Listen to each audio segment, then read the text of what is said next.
মৰমৰ ছাত্ৰ-ছাত্ৰীসকল আৰু বন্ধু-বান্ধৱীসকল তোমালোক সকলোকে আমাৰ এই চেনেলটোলৈ পুনৰবাৰ স্বাগতম জনাইছোঁ। আজিৰ এই ভিডিঅ'টিত মই তোমালোকক জনাম যে কেনেদৰে তোমালোকে ক্লাছ 9 আৰু 10ৰ সকলো ছাবজেক্টৰ লগতে সকলো মিডিয়ামৰ যেনে English medium, Asomiya medium, Bengali medium, Bodo medium সকলোকেইটা মিডিয়ামৰ তোমালোকে যিবিলাক কিতাপ আছে কিতাপসমূহ ডাউনলোড কৰিব পাৰিবা। মাত্ৰ এটা ক্লিকত তোমালোকে ডাউনলোড কৰি ল'ব পাৰিবা এই সকলোসমূহ কিতাপ। প্ৰায় 217খন কিতাপ আছে। ঠিক আছে, কেনেদৰে ডাউনলোড কৰিব লাগিব জানিবলৈ ভিডিঅ'টি তোমালোকে শেষলৈকে চাই থাকিবা। প্ৰথমতে তোমালোকৰ মোবাইলত থকা যিকোনো এটা ব্ৰাউজাৰ ওপেন কৰি তোমালোকে সেৱা অনলাইন ORG বা সেৱা আসাম বুলি লিখি সাৰ্চ কৰিবা। ঠিক আছে, সাৰ্চ কৰাৰ পিছত তোমালোকে প্ৰথম যিটো ৱেবছাইট দেখিবলৈ পাবা sevaonline.org, ইয়াতে তোমালোকে ধুনীয়াকৈ ক্লিক কৰি দিবা। ক্লিক কৰাৰ পিছত তোমালোকে অলপমান তলৰ ফালে স্ক্ৰল কৰিবা। স্ক্ৰল কৰিলে তোমালোকে দেখিবলৈ পাবা ইয়াতে এটা অপচন আছে যে click here to go to the official website of সেৱা।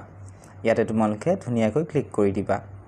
ক্লিক কৰাৰ পিছত এটা নতুন পেজ ওপেন হ'ব এনেকুৱা ধৰণৰ। নেক্সট ষ্টেপ কি কৰিব লাগিব তোমালোকে ইয়াতে যিটো 3 ডটছ তোমালোকে দেখিবলৈ পাইছা ৰাইট সাইডৰ ফালে, এই 3 ডটছত তোমালোকে ক্লিক কৰি দিব লাগিব। ঠিক আছে, ক্লিক কৰি দিয়াৰ লগে লগে ইয়াতে তোমালোকে চোৱা বহুকেইটা অপচন তোমালোকে ইয়াতে দেখিবলৈ পাবা।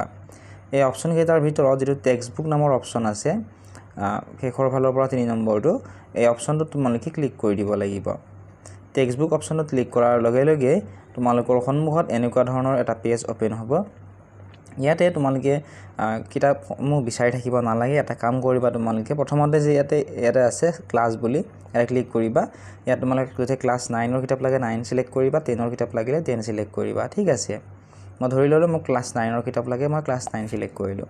মিডিয়াম, এতিয়া তোমালোক কোনটো মিডিয়ামৰ কিতাপ লাগিব, অসমীয়া মিডিয়ামৰ, বেংগলী মিডিয়ামৰ, বড়ো মিডিয়ামৰ নে ইংলিছ মিডিয়ামৰ নে সকলো মিডিয়ামৰ কিতাপ লাগিব। ইয়াত সকলোকেইটা মিডিয়ামৰ আছে। ঠিক আছে, মই অসমীয়া মিডিয়াম সিলেক্ট কৰি দিলোঁ।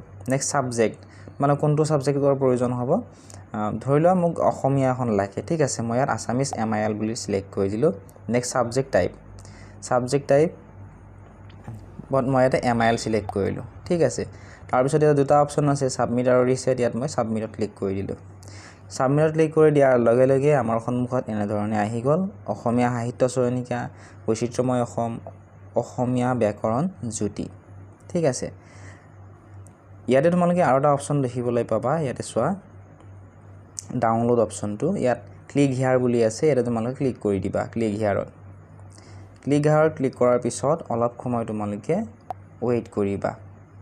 ঠিক আছে, ৱেইট কৰাৰ পিছত তোমালোকৰ ইয়াৰে PDFটো ডাউনলোড হৈ যাব। ডাউনলোড হোৱাৰ পিছত তোমালোকৰ সন্মুখত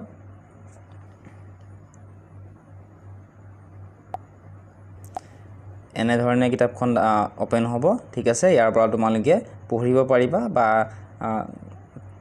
তোমালোকে চাব পাৰিবা। ঠিক আছে,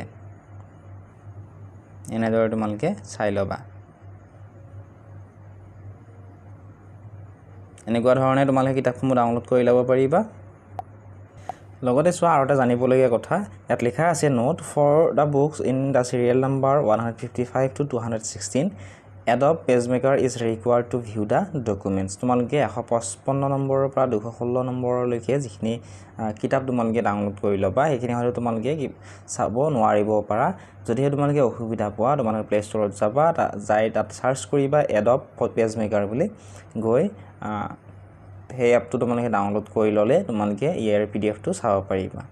আশা কৰিছোঁ তোমালোকে ভিডিঅ'টো চাই অলপমান হ'লেও উপকৃত হ'লা। যদি ভিডিঅ'টো চাই ভাল পাইছে বা উপকৃত হৈছে ভিডিঅ'টো লাইক কৰি দিয়াৰ লগতে চেনেলটো ছাবস্ক্ৰাইব কৰি দিবলৈ নাপাহৰিবা। ইয়াৰ ৰিলেটেড কিবা যদি সুধিবলগীয়া আছে কমেণ্ট ছেকশ্যনত কমেণ্ট কৰি সুধিব পাৰিবা।